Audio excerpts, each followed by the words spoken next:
কাঁঠাল খেতে খেতে বিরক্ত হয়ে গেছেন? তাহলে কাঁঠালের পুরি বানিয়ে খান। এই ফুলকো ফুলকো কাঁঠালের পুরিগুলো খেতে কিন্তু অনেক মজা হয়। আর সেটা কাঁঠাল দিয়ে শুধু তৈরি হয়।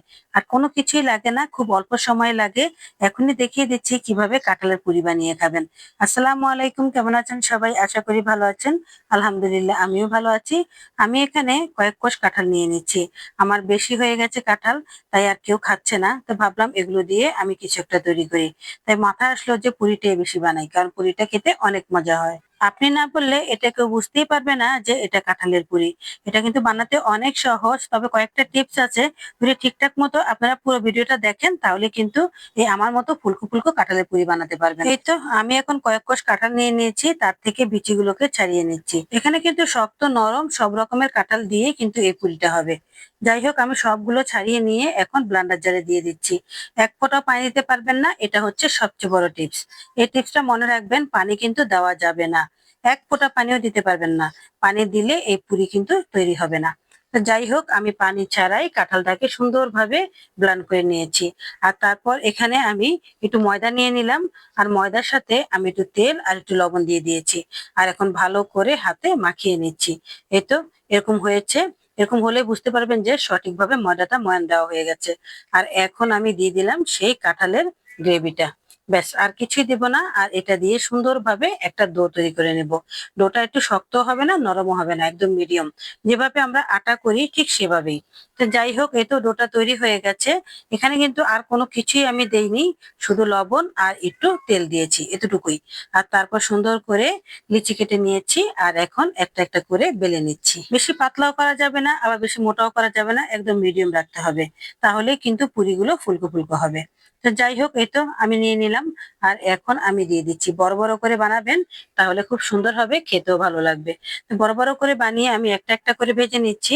তো আমি প্রথমটা দিয়ে দিলাম, দেখেন কি সুন্দরভাবে হয়ে যাচ্ছে। আর আস্তে আস্তে এটা ফুলা ধরেছে।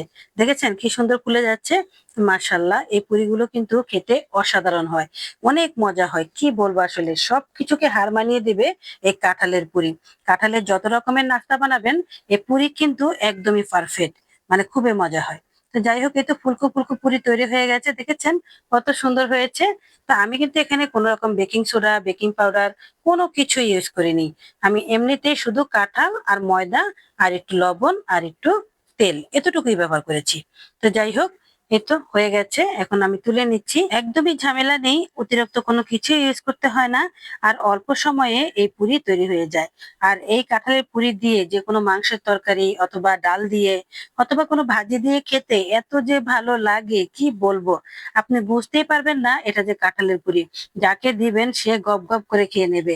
এমনকি যে খায় না কখনো কাঁঠাল, সেও খাবে।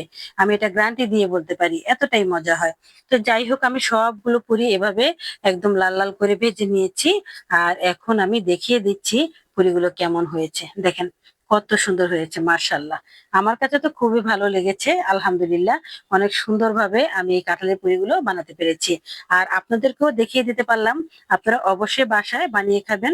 কাঁঠাল নষ্ট করবেন না, নষ্ট না করে এভাবে বাচ্চাদেরকে বানিয়ে দিবেন, বাচ্চারা মজা মজা করে খেয়ে নেবে। আমি এখন একটা ছিঁড়ে দেখাচ্ছি, দেখেন কত সুন্দর ফুলকো ফুলকো হয়েছে। ভিডিওটা যদি একদমই স্কিপ না করেন, সবগুলো টিপস যদি ফলো করেন, তাহলে কিন্তু আমার মতো এভাবে ফুলকো ফুলকো কাঁঠালের পুরি হবে। কোনো কিছুই করতে হবে না, এমনি এমনি হয়ে যাবে। যাই হোক, কত সুন্দর হয়েছে দেখেছেন। মাশাআল্লাহ, একবার শুধু বানিয়ে খান, তাহলে বুঝতে পারবেন এটা কতটা পরিমাণ স্বাদ হয়। আমি একটা রেসিপি তৈরি করলে যেভাবে করি, যতটুকু পরিমাণ যা যা দেই, সব কিন্তু আপনাদের সাথে শেয়ার করি।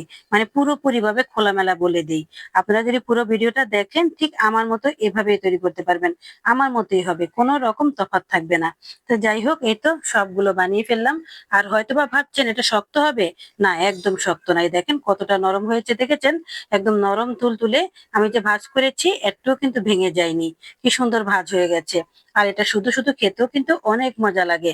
অনেক বাচ্চারা আছে ঝাল পছন্দ করেন না, অতিরিক্ত মিষ্টিও পছন্দ করেন না। আর তাদের জন্য কিন্তু এই পুরিটা একদম বেস্ট। খেতে অনেক মজা হয়। যাই হোক, কাঁঠালের পুরিগুলো কেমন হয়েছে অবশ্যই কমেন্ট করে বলবেন। সাথে একটা লাইক দিয়ে দিবেন। আর বেশি ভালো লাগলে অবশ্যই শেয়ার করে রেখে দিবেন। তাহলে পরে আপনি নিজেই বানিয়ে খেতে পারবেন। ভালো থাকবেন সবাই, আজ এ পর্যন্তই। আল্লাহ হাফেজ।